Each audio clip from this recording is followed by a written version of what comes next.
Welcome everybody to I don't know what to call this yet. It'll be in the title because it's system test 1 of some system.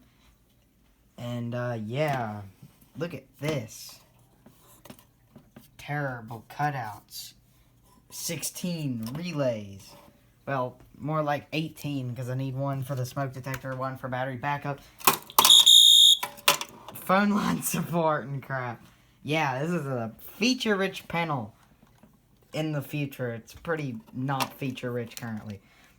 This thing is like the predecessor of the MS2 or MS4. It's got 6 zones, but it's like super basic. Okay, so yeah, excuse this. This was just a prototype here. I'm keeping the buttons, but let me walk away from that. Also, I'm on the phone with Rainbow Dash 7X. Yes, and he's working on a secret project. There you go. That's a little. Yeah. Alright, so I'm going to walk out to the garage real quick. You won't be able to hear Rainbow Dash 7X. But I'm going to walk out to the garage real quick and show something. So, I am not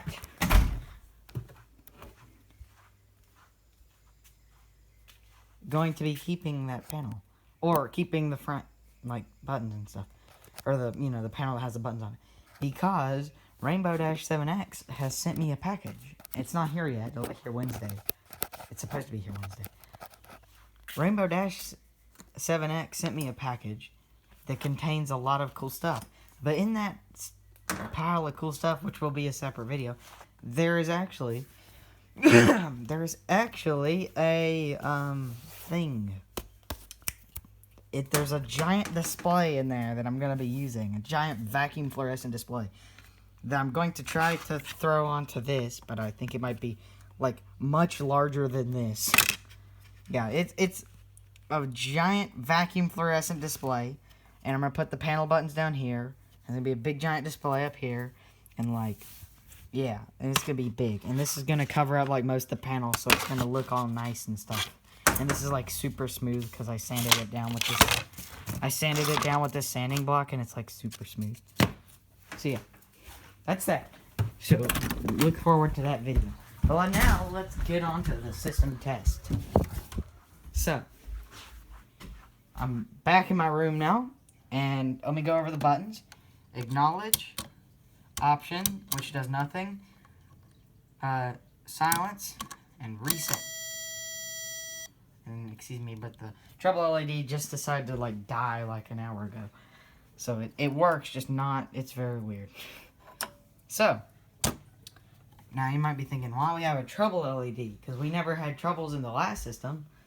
Well, I'm going to get to that. But this thing can supervise zones now. And and you can disable zones. You can supervise zones. You can disable NACs. You can set NACs to be silenceable or not. You cannot set the coding option per NAC. You can either set it, you can only set it for NAC 1, that's the only one that's coded. NAC 2 is always steady. But, here we go. So, let's pull it. You ready? Here we go. That's right. Now we have to acknowledge it.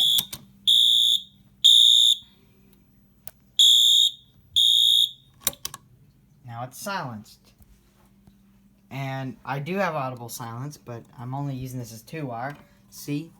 Because I have NAC 2 is set to non-silenceable. So if I reset it, well, let me reset it. Let me get a key here. I have to set down the camera. That's probably fine. I'll just reset it real quick.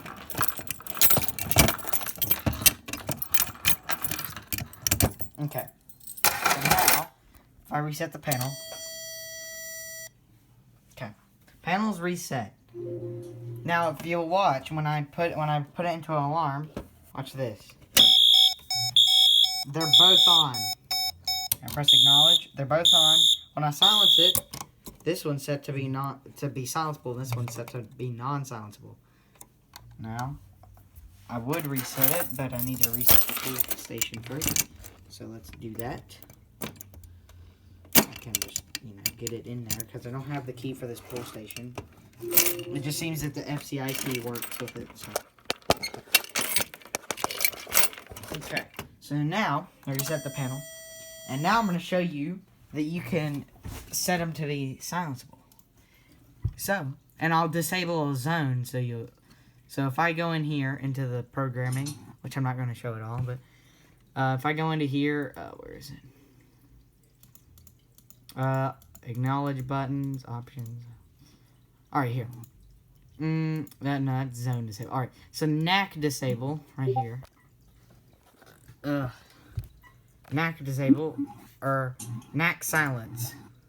So as you can see, NAC 1 is silenceable, NAC 2 isn't. So let's set that to true.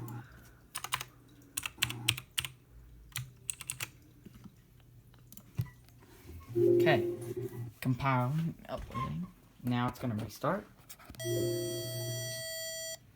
Now this is 6 zones, but only 2 of the zones are programmed. So now if I pull it, they're both going off. Now if I silence, they're both turned off. So now I'll go over NAC disabling, and then I'll go over zone disabling.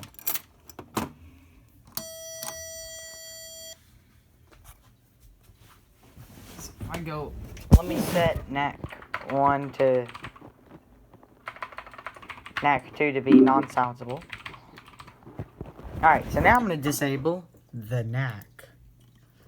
I'm going to disable NAC 2. So now NAC 2 is disabled. So if I go in here and try to set it off, watch what happens. I feel like key testing this out. I really feel like. See, NAC 2 is disabled. So it's off. Alright. So now we can see NAC. Now NAC disabling doesn't give a trouble yet. I might program it to do that. I don't know. But now, I kind of find it really annoying when the notifier panel does that. But I do like when zones are disabled and it gives a trouble. So zone disable should give a trouble. So let's disable zone 1, which is the only one that's hooked up. Zone 2 is programmed. It just has an end-of-line resistor and nothing connected to it. So now upload it to zone 1. And this will all be in a very extensive configuration menu.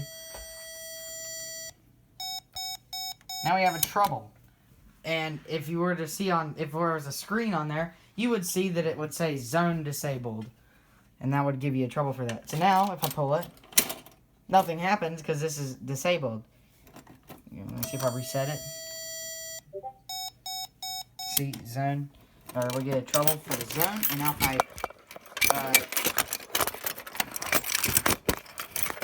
now the LED's wanting to go all haywire. Excuse me. And I do not have COVID. It's just, it's just allergies and crap. I haven't taken any allergy medication. Like Zyrtec. Anyways, no more trouble because I enabled the zone again. I'm not going to give a demonstration of that. But now let's go over another trouble. Zone supervision. If I remove the end-of-line resistor, it's going off. Push it. Now it's on. Now, see if I put the resistor back on, the trouble goes away. But I need to figure out how to make it so it'll,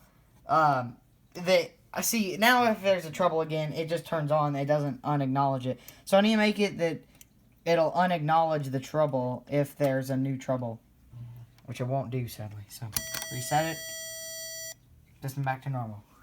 So now I'm gonna walk out of my room, so bye-bye, Rainbow Dash. So I'm gonna go into the laundry room here, where I have a whiteboard, and I'm gonna explain how the zone supervision works. Fun fact, I already have a little diagram drawn out here. So, this is your zone, alright? You got a ground and a sense wire, okay? This sense wire in the panel is pulled high via 4.7k resistor. So it's pulled to 5 volts. Now, basically, the end-of-line resistor adds another 4.7k k ohm resistor between ground and the sense wire, which because they're equal values, it should be about half the value of 1023, which is the maximum. Okay, so at 5 volts on the sense wire, it gives an analog value of 1023. Then, once I have this secondary resistor here, it gives a value of around anywhere from, it gives around 500. So, okay. So I have a big range, so 50. So if it's above 50, then it's fine, and if it's below 750, it's fine.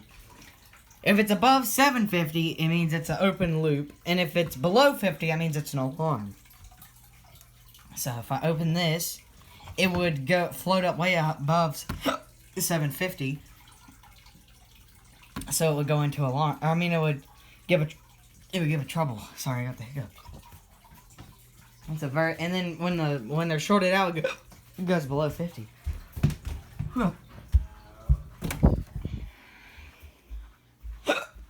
So yeah.